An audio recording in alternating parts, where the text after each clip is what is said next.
اعوذ باللہ من الشیطان الرجیم، بسم اللہ الرحمن الرحیم۔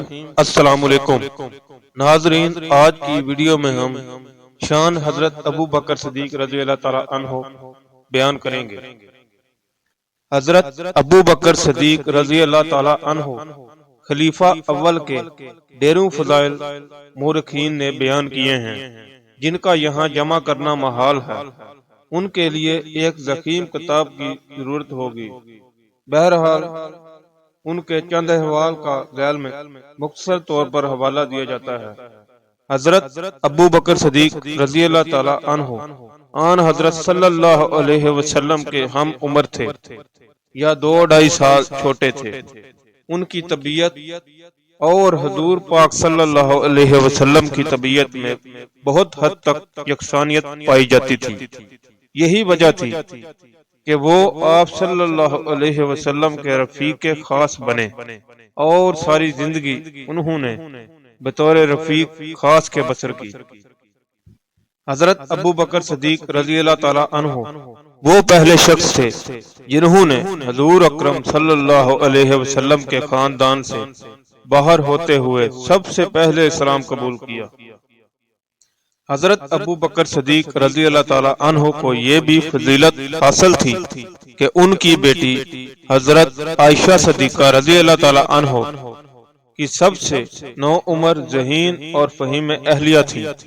حضرت عائشہ صدیقہ رضی اللہ تعالی عنہ خود بھی حافظ قرآن تھی۔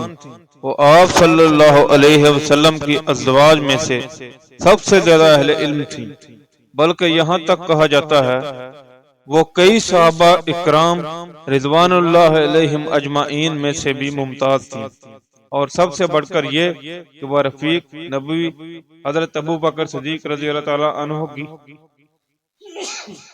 براہ راست تربیت یافتہ تھیں۔ حضرت علی رضی اللہ تعالی عنہ نے ایک دن لوگوں سے فرمایا، مجھے بتاؤ کہ تمام لوگوں سے زیادہ بہادر کون ہے؟ انہوں نے کہا، آپ رضی اللہ تعالی عنہ۔ آپ نے فرمایا کہ میں تو صرف اس شخص سے لڑتا ہوں جو میرا ہم پلہ اور برابر ہو۔ تم مجھے تمام لوگوں سے زیادہ بہادر کا نام بتاؤ۔ انہوں نے کہا کہ ہمیں ایسے شخص کے بارے میں نہیں معلوم۔ آپ رضی اللہ تعالی عنہ نے فرمایا کہ سب سے زیادہ بہادر شخص حضرت ابو بکر صدیق رضی اللہ تعالی عنہ ہیں، کیونکہ بدر کے دن ہم نے رسول اللہ صلی اللہ علیہ وسلم کے لیے ایک سائبان بنا کر پوچھا تھا کہ رسول اللہ صلی اللہ علیہ وسلم کے پاس کون رہے گا، تاکہ کوئی مشرک شر کے ارادے سے آپ صلی اللہ علیہ وسلم کی طرف نہ آ سکے۔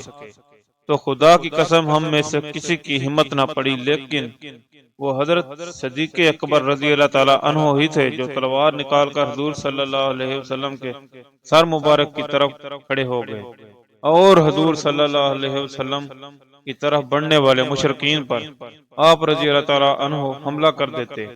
لہذا حضرت ابو بکر صدیق رضی اللہ تعالی عنہ سب لوگوں سے زیادہ بہادر ہیں۔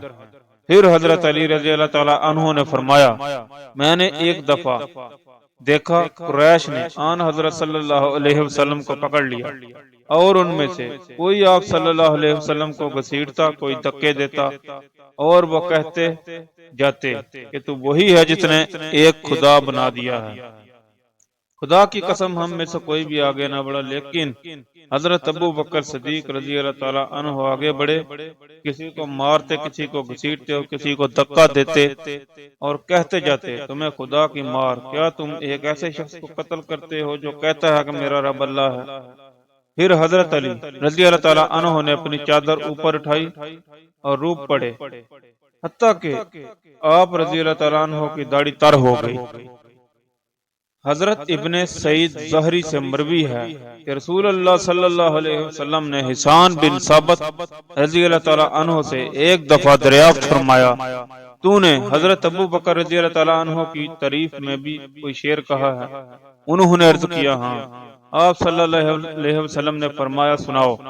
انہوں نے یہ شعر پڑھے،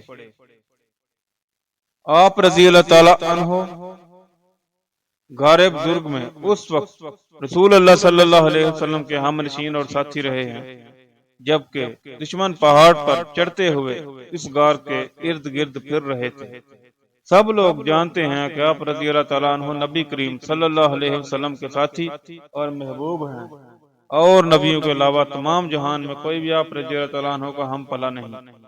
حضرت ابو بکر صدیق رضی اللہ تعالیٰ عنہ کی یہ سب سے بڑی فضیلت ہے کہ انہوں نے حضور پاک صلی اللہ علیہ وسلم کا ابتدائی دور اسلام سے لے کر آپ صلی اللہ علیہ وسلم کی وفات تک ہر لمحہ اور ہر آن میں، خواہ وہ مشکل گھڑی ہو یا آسان، انہوں نے جان و مال اور تن من کے ساتھ دیا۔ جب آپ صلی اللہ علیہ وسلم نے تبلیغ کا اعلان کیا تو چاروں طرف سے مخالفتوں کی یلغار ہوئی۔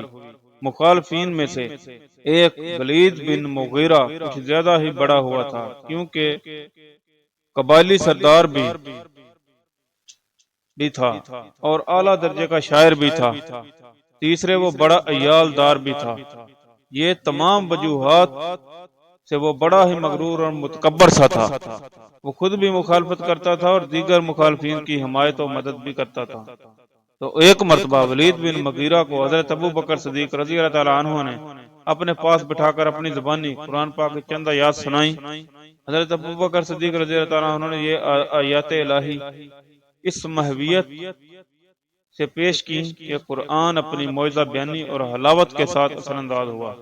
ان آیات کو سن کر وہ دفعتاً پکار اٹھا، میں نے ابھی محمد بن عبداللہ صلی اللہ علیہ وسلم کا قرآن سنا ہے، قسم ہے کہ وہ شاعری ہے نہ جادو، وہ تو خالصاً اللہ سبحانہ کا کلام معلوم ہوتا ہے۔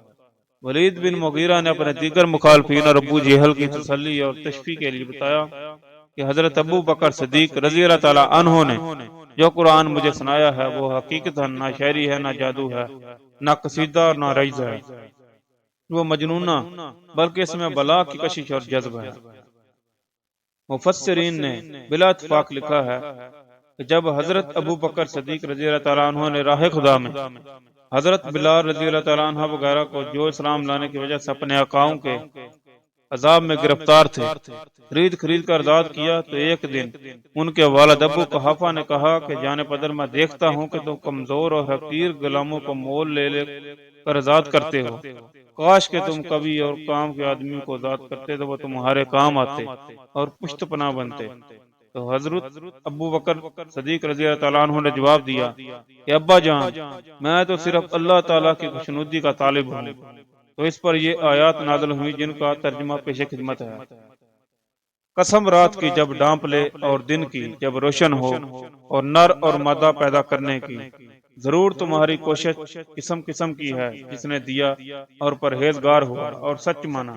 اچھی بات کو تو ہم اس کو آہستہ آہستہ آسانی میں پہنچا دیں گے، اور سب سے زیادہ پرہیزگار جہنم کی آگ سے بچایا جائے گا۔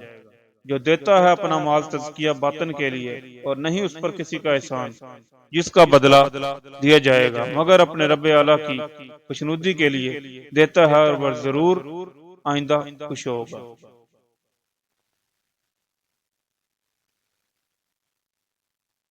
ناظرین، اگر آپ اس طرح کی اور ویڈیوز دیکھنا چاہتے ہیں تو کائنڈلی چینل کو سبسکرائب کریں اور بیل آئیکن کو پریس کریں تاکہ ہر نئی آنے والی ویڈیو آپ تک پہنچے۔